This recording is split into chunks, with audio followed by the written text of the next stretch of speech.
Under the blazing midday sun, Redstone lay smothered in scorching heat and crimson dirt. While an angry mob's roars filled the air, citizens pressed together around the weathered barnyard, all staring upward at the noose swaying in the breeze. Suspended from it hung an imposing Apache woman, towering and powerfully built like carved granite, her massive form shuddering beneath the merciless sun. Her unshod feet twitched feebly. Dark marks circled her throat, yet her gaze burned fierce, not with terror or sorrow, but with pure rebellion. The crowd bellowed, "String her up! Death to the beast!" A grinning lawman gripped the cord, turning the grim spectacle into carnival entertainment.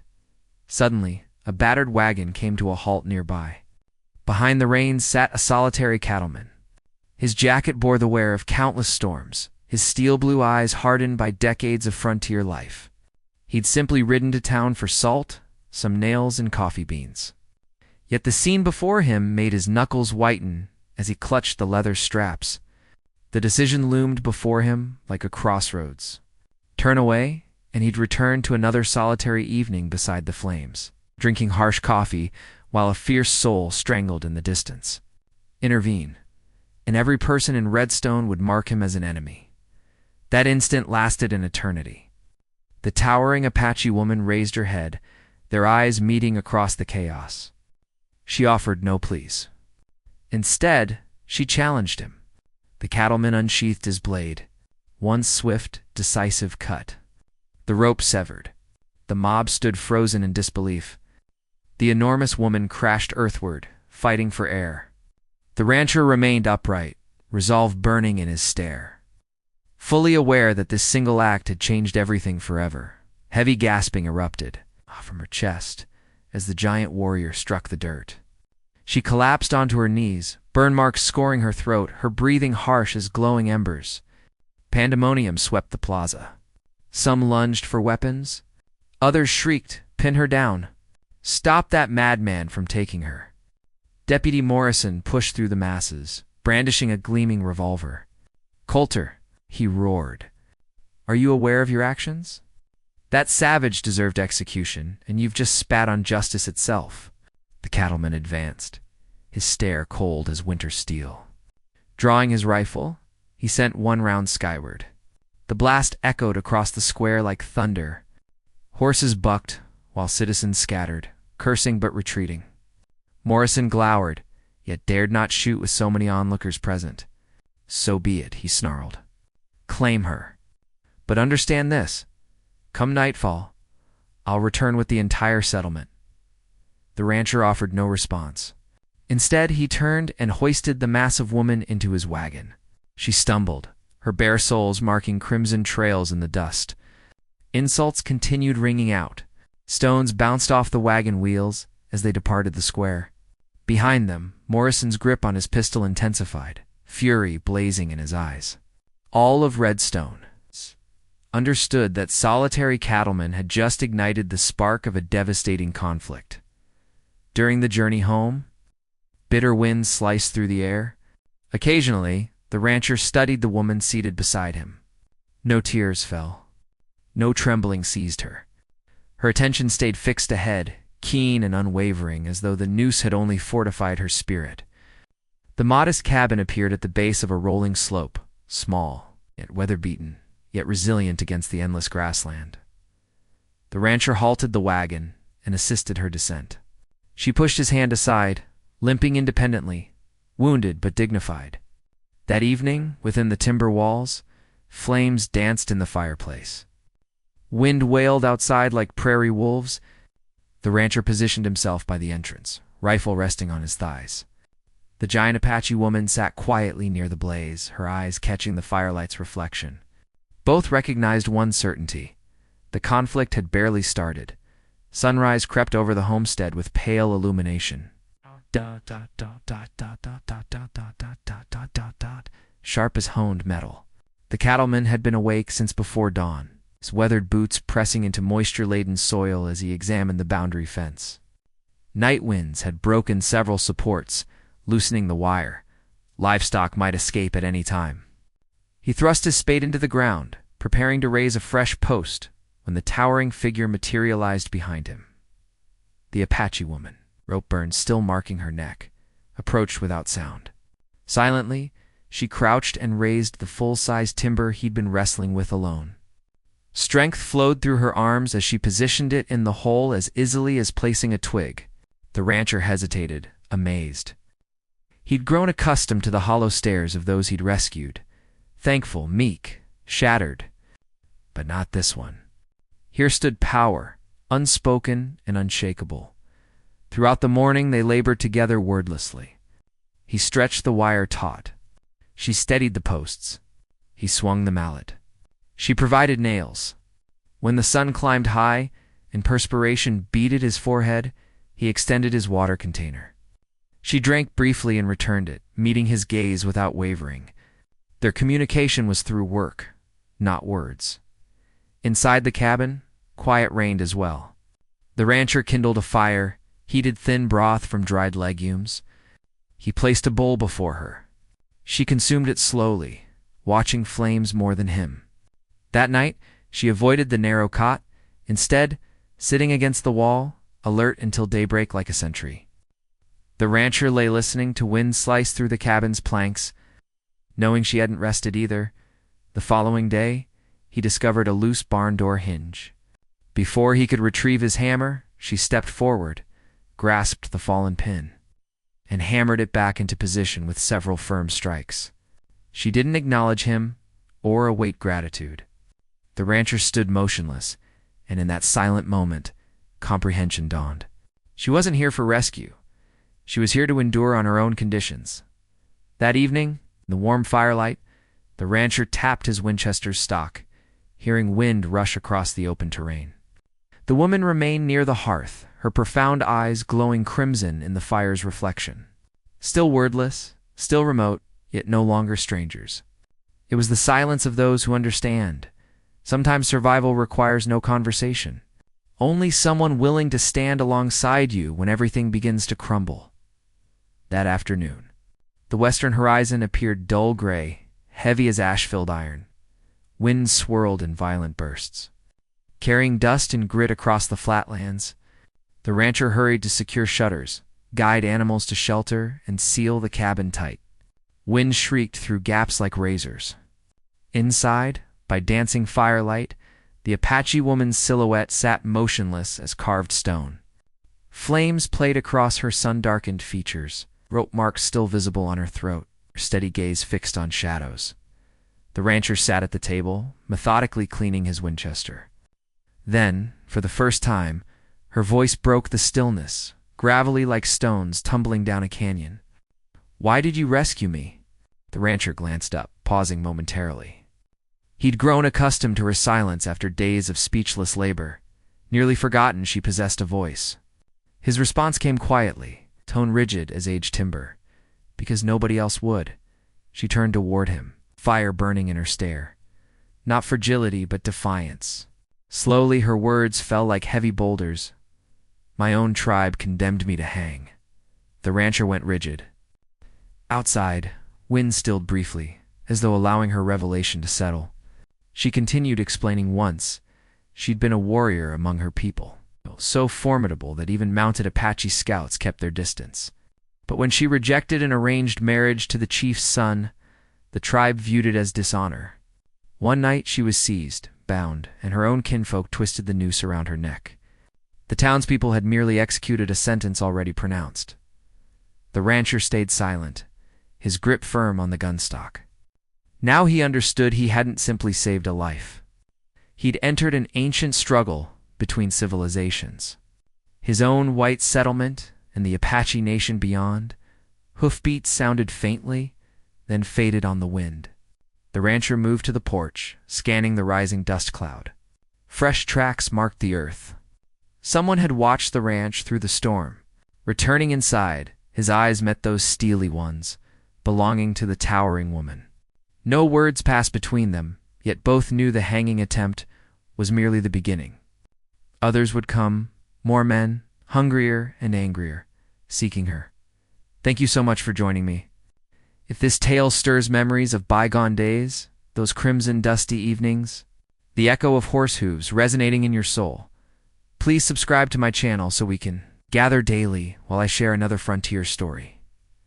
That night, wind had ceased, but the air remained thick, like a dark shroud draped over the prairie. The rancher occupied his wooden chair, Winchester, across his lap. The hearth fire had diminished to glowing coals.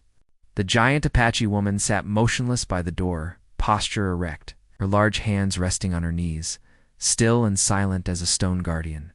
Then came distant thunder of hooves, slow, heavy echoes. A torch flickered, then another, until a line of fiery red beacons approached like hunting predators drawing near. The rancher rose, fingers tightening on the rifle. The woman moved too, her eyes ablaze. Outside a voice boomed, "Open up, Coulter. Release that creature, and you might survive." The rancher recognized Deputy Morrison's voice, the same man who'd sneered at him in town. Now Morrison returned with 8 armed men, torches burning, encircling the cabin like starving wolves.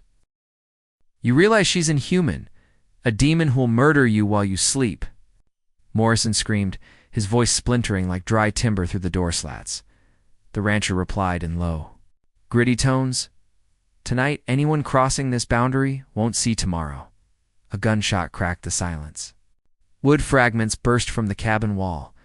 The rancher pulled the giant Apache woman to the floor, pressing her low. Yet fear never flickered in her stare. Instead, she growled softly and seized the heavy wood axe. With tremendous force, she burst through the side entrance like a hurricane.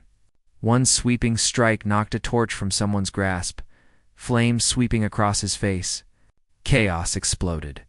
The rancher rushed out beside her, firing twice from his Winchester. 2 attackers collapsed in the dirt. Morrison screamed and spurred his horse backward, yet continued bellowing, "Surround them. Burn this place down." An oil container shattered against the cabin wall, erupting in flames. The rancher lunged forward, beating the blaze with a blanket, sweat streaming down his face. The giant woman guarded his flank, her axe swinging wide. Each blow drove gunmen backward. In the firelight, she appeared like legend-made flesh. Fighting continued through the night. Only at dawn, when roosters called, did the attackers withdraw, leaving smoke, bodies, and blood-stained earth. Morrison vanished into breaking daylight, hurling a final threat. "You won't keep her long, Coulter." Inside the cabin, surrounded by ash and wreckage, the rancher collapsed, breathing hard. The Apache woman lowered her axe. Her chest heaved, but her gaze remained cold and steady as steel. No words were exchanged, yet both understood the true war had just begun. Dawn emerged after a night of fire. Sunlight filtered through dust haze, illuminating grasslands still marked with hoofprints and dried blood. The rancher stood on the cabin porch, fingers resting on his Winchester stock, eyes shadowed by sleepless fatigue. Beside him, the giant Apache woman sat unmoving, her axe planted in the ground like a spear guarding the entrance. From the horizon, dust spiraled and hooves thundered in the distance, first scattered, then gathering in fierce rhythm. 30 Apache riders materialized, their dark horses gleaming in rising sunlight. They formed a semicircle, closing around the small homestead. Leading them rode an elderly chieftain. His hair streaked with silver, his face etched by hardship. He raised a ceremonial staff high, his voice deep and commanding. "My warrior, you should have perished. Why do you still breathe?"